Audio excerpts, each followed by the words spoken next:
So he's out here doing that, and we are getting ready. So let's get into it, everybody.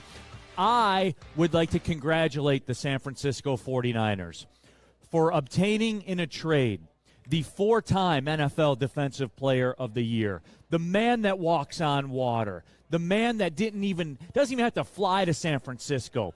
He descends from the heavens and graces the 49ers with his presence. The greatest defensive football player the NFL has ever seen in Chase Young. Ever seen. It's over. Shut it down. I think the Lions should just, forfeit the rest of the games because Chase Young is playing for the 49ers, D-Mac. I think we can leave now. Well, see you later. Absolutely. Exactly. Right? And here's the one thing, Neil, where you talked about last segment about what Brad Holmes did is get the salaries right, get the guys, the Trey Flowers guys off the books, the Jamie Collins and stuff like that. To me, he didn't want to add a Chase Young for $20 million. There's a price tag at the end of this, and you're not going to get Montez Sweet for a rental and stuff like this. So there's don't just think so linear, guys. It's about what the player on the field and plug and play. There's so much behind this, and I think that's where I'm confident that Brad Holmes has a grasp on this team, what he wants to do. If the right deal would come through, I'm sure he would have made it. I like what he did. Right? 6th round for Donovan Peoples-Jones. I mean, it takes that spot for where Marvin Jones was. It gives you another guy that's been in this league, a guy that's got some deep threat. It doesn't mean that you've put all your deep threat in the Jameson Williams bucket. Maybe it helps make him better. So, I mean, that was the move to be made for this team because that's what Brad Holmes said. Tyler Shantz, and I do have to address this too. Woodward Heavyweights, very fine show from 5 to 7. Spencer Raxter, guy that works on our show, yesterday took to the airwaves, and Tyler Shantz kind of recaps it here on the WoodwardSports.com chat thread. Spenny said we cannot beat San Francisco, Seattle, or the Eagles because of their moves. So adding Chase Young, a guy who the Washington Commanders would not even exercise the 5th-year option. What does that tell you? Let's start there. Let's just start right there, D-Mac. Start right there. Right, Chase Young, what did he go overall? Number 2 overall. Number 2 overall, right? In this NFL league, right, what do we talk about? You talk about rookie contracts, right? A number 2 overall pick that you have a free extra year, so to speak, on the extension, and you said, no, dude, I'm good. I'm good, bro. Just, when you're done, you're done. What does that red flag you? Right? Obviously, red flag, and I'm not even talking character, right? Because I'm not saying that, but it red flags the patella. It red flags that injury of what they think long term. What's going to happen when first game or second game Chase Young goes out, or any of these guys that have traded for, right, have an injury or go out? Is everybody going to be, oh yeah, you know what? Oh, I knew it. It would have been a bad trade. Don't flip-flop on it now, because I'm sure that went into it. It's not like Brad Holmes just sat there and went, no. I'm sure they had a deep conversation about somebody impactful like this, bringing it in. But at the end of the day, weighed the pros and the cons and went, no, because that's just going to take us back a step. Okay, let's just cut the ish. All right, Tim Wilson here in the WoodwardSports.com chat thread. You wanted it, you got it, bro. Okay, here we go. You guys are so freaking blind. Young gives back a comp pick, so it was nothing. You're ignoring this is a Super Bowl window now, not next year. Now, no, Tim, this is a Super Bowl window for the next half a decade. Look at the way this man has built the foundation of this football team. Stop with that. I know that we're new to this, right? Like, I know that we're new, and we haven't seen this before, Tim Wilson, but here's the deal. This team is built to last. I'll say it. I'm not just going to sit here and say, oh, my God, we're never going to get back to this point ever again. No, I'm not going to say that. Because the foundation's built to last. It's here for a while. There's pillars to this football team. This isn't a now or never. Now the Philadelphia Eagles, they're a little bit further down the highway right now. They are. The Detroit Lions right now, as they sit, do not have to make panic moves, do not have to answer what anybody's doing. And oh, by the way, you notice anything? Like, where are the question marks with the 49ers? Where are the question marks?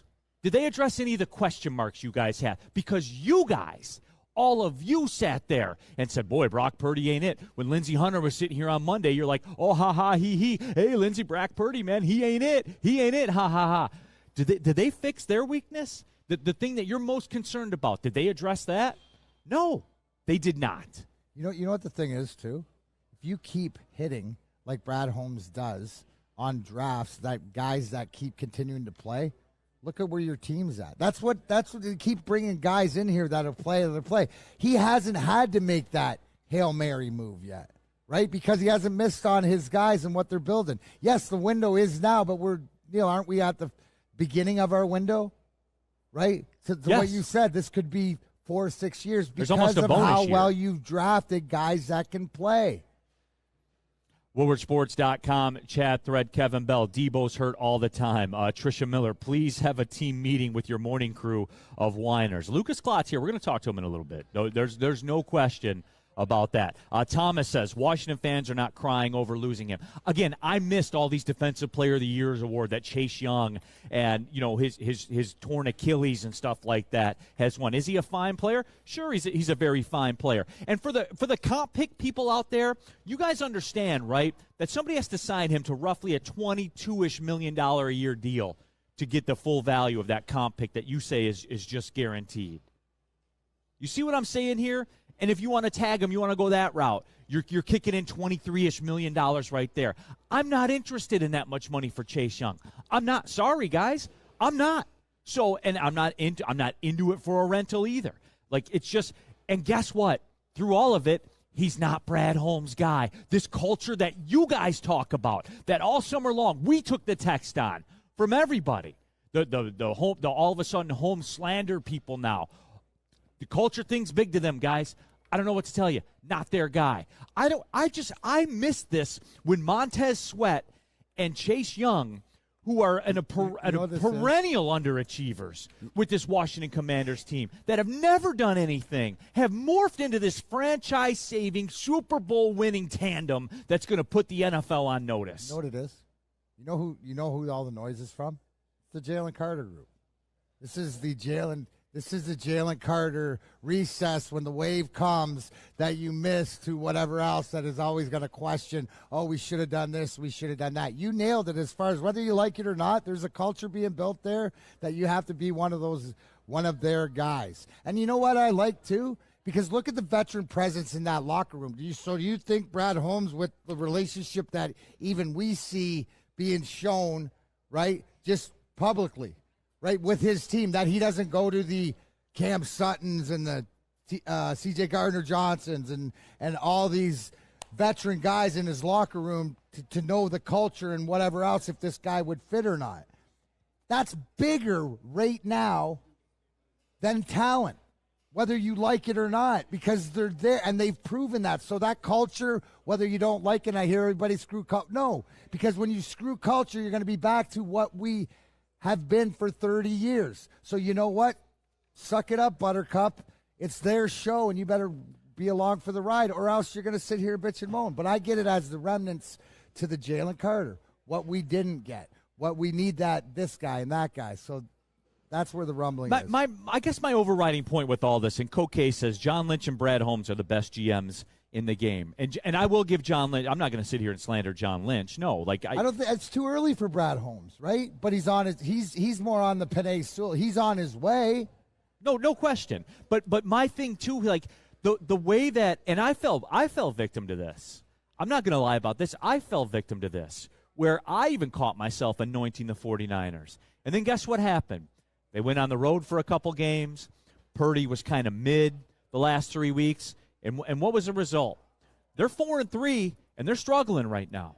Because when you lose 3 games in a row in this league, you're struggling. That's a fair statement.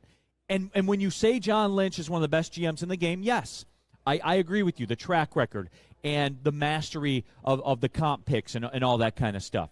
I get all that. But remember this, too. Again, what's their biggest question mark? What's their biggest question mark? Brock Purdy. John Lynch's fate as a GM, the fate of the franchise, rides on Brock Purdy. And you guys, all of you on Monday, were laughing about that. Laughing about it. You were. That's a factual statement. They were. So through all this roster accumulation, the Nick Bosa and everything like that, see, guys, here's the whipsaw of what everybody's talking about. And people are saying, well, we got to see if the Lions can beat good teams and in the playoffs and stuff like that. So do the 49ers. Because, D-Mac, what did they ultimately do last year? What did they do? They came up short. They had a running back playing quarterback down 31-7 in the NFC Championship game. And you can tell me if, because of this, because of that, that's what the reality was. So they got questions to answer. Don't act like they're just some super team dominant force. And guess what, too? When John Lynch had his team in the Super Bowl, who was quarterback? Jimmy Garoppolo. That's who he hitched his wagon to. Well, he didn't really have a choice. I mean, and see what I'm all saying? of these, he hasn't had a choice. But to the bigger picture, right? Right, San Fran's doing the old, hey, look over here, right? The blatant thing is still their quarterback that they didn't address. So we'll see. The injuries that are happening to them are for real. So I'm not mad, dude. Like, Chase Young is not your guy. You just want guys that are going to help your team win. And obviously these guys didn't think that those guys would help, so I'm good with it. EFOG 3, maybe there weren't any Brad Holmes guys to trade for. I mean, yeah, obviously there weren't because he didn't go get anybody. And you're not in a position where you have to make a move. You nailed it, Neil. You said that. You're not in a position where you have to go out and make that move. No, you don't. Don't deteriorate from. It's got to fit what he wants to do. It's got to fit what he wants to do. Steve O'Baby, how is Brad Holmes the best GM in the game? That's ridiculous, Neil. Steve O'Baby. He took the Lions from 1-6 to the second seed in the NFC in 12 months. Would Jesus be able to? That man turned water into wine. Could he do that? I don't know. Right. He's trending. I'm not going to put him up there as best in the league, but he's trending as the best one. He did the football young equivalent. One without a playoff win. He did the football equivalent of turning water into wine. Okay. Jamie Collins and Trey Flowers, $20 million of your salary cap, and they're not on your team to this.